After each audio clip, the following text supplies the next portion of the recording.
What's up everyone, my name is Alex, welcome back to the channel. Yesterday I saw Creed 3 and I'm here to do my review for the movie. Before I do so, make sure you guys subscribe with notifications turned on if you haven't already. And if you have seen Creed 3, let me know what you think about it in the comment section down below. Still dominating the box office, Adonis Creed is thriving in his career and family life.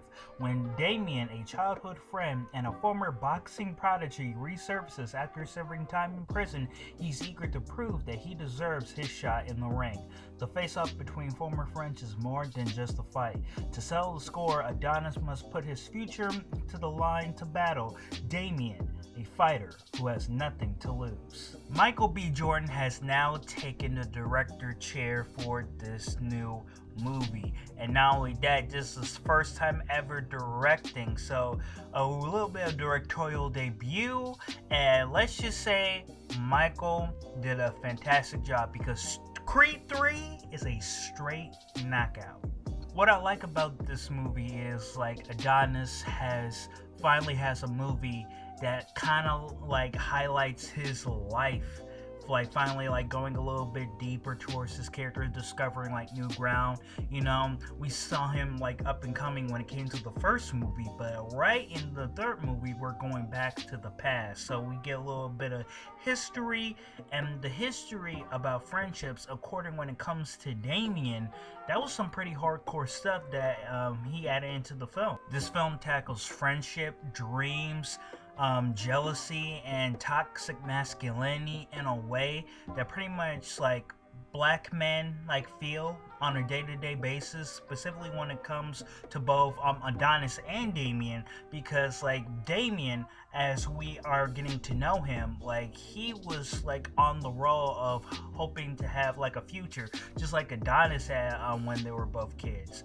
But also when it comes to Adonis, he is fighting his own demons of the past and how he can't run from his past, and everything is starting to chew him up ever since Damien came out of prison and he started to meet him, and everything started to shamble. But I really like how the film delves in that, because pretty much everybody, including black men, has gone through this again. And how everything started to show up, I really dug this movie a little bit more, because it showed the roots of it all. Even though Michael is directing, he is still starring in it, and he kicked so much butt. The performance of Michael B. Jordan here is really amazing. I love how he is just there soaking it all in, really trying to run from his past, but also challenging the past into his strength. We can't always change what we disliked in the past, but what we do now is very important. That's something that Adonis is trying to do, and that was really good development. Just seeing him just charge into battle, but also wishing and just hoping for the best that things have changed. But he needs to understand there's gonna become a fight later where he has to do this of fighting his demons, and the demon himself is Damien. Jonathan Majors is a brute in this movie. Damien is just basically like a tank. He comes in, he has his goal in mind, he sticks to what he fits is right to of himself, on a high pedestal, just making sure he doesn't feel weak in a way. He's holding so much of himself because of spending time in a prison cell for 18 years, and oh my goodness, man, I think that he is the best Creed villain, if not villain in general. And if you combine the Rocky movies and the Creed movies, and I haven't seen any of the Rocky movies. I know, I'm trying to get on that, alright? But Damien was a really nice villain. I really liked him, and it's just because of Jonathan Majors' performance, of course. But let me tell you guys, when it comes to the boxing scenes in this movie, it is good. Michael B. Jordan has taken anime influences that he liked growing up, and he put it all into this movie, especially when it came to that fight scene, the final fight scene between him and Damien.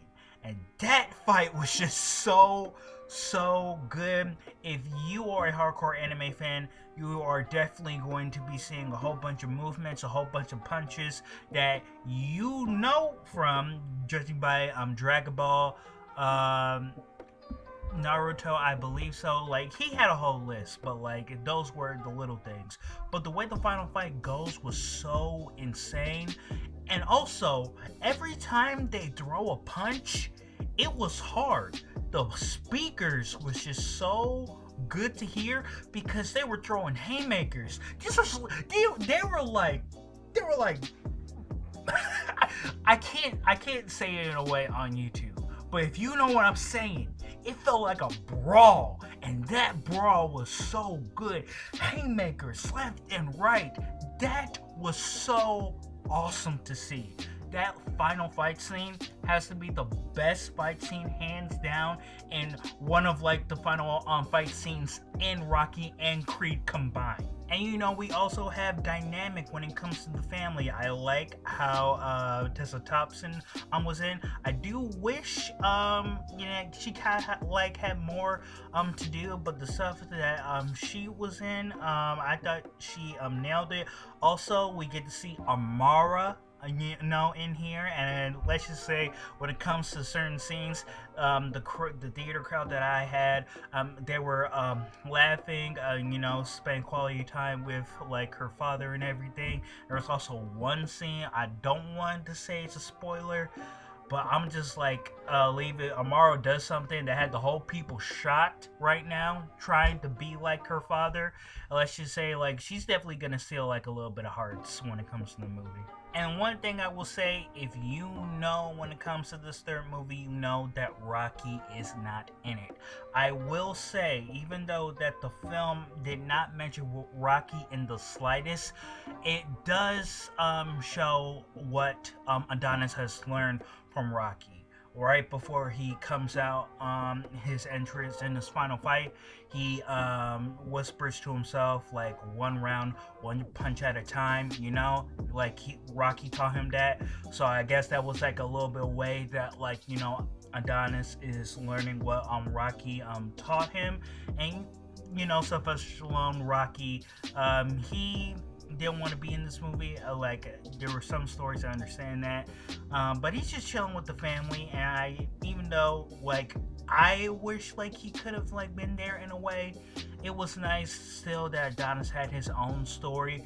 But I guess like a little bit nugget of that speech, one punch, one round at a time, shows that Adonis really is thinking about what he has been learning from him. My final thought is that Creed 3 is a standout. It is a knockout. No pun intended. It's literally knockout. The fights are epic. The story dynamic is everything that is good, and it really touches upon like real stuff that black men feel like on a daily basis, whether it's channeling your demons in a good way or a bad way. Give you strength where you turning into like hatred, or just like trying to leave the past behind, but you need to fight these demons in order to make that change that you want. So with that being said, Creed 3 gets a 5 out of 5. This is my #1 movie of the year so far. Only logged 9 movies, but yo, this movie is epic in every way, and I cannot wait to see it in theaters. I'm going to rewatch this movie, best believe that. But thank you guys so much for checking out this video. Make sure you guys subscribe with post notifications turned on if you haven't already. Like this video too. I'll catch you guys in the next one, because the next movie I'm going to be watching this week on Friday is Scream 6. A movie review is going to be on the way. We're also going to be ranking all the Scream movies. I'm also going to be discussing who is the best Ghostface, along with the new killer that we're going to be having in that movie. So stay tuned for all the videos, because you don't want to miss it. Thank you guys so much for checking out this video. I hope you have a blessed day. My name is Alex. Take care.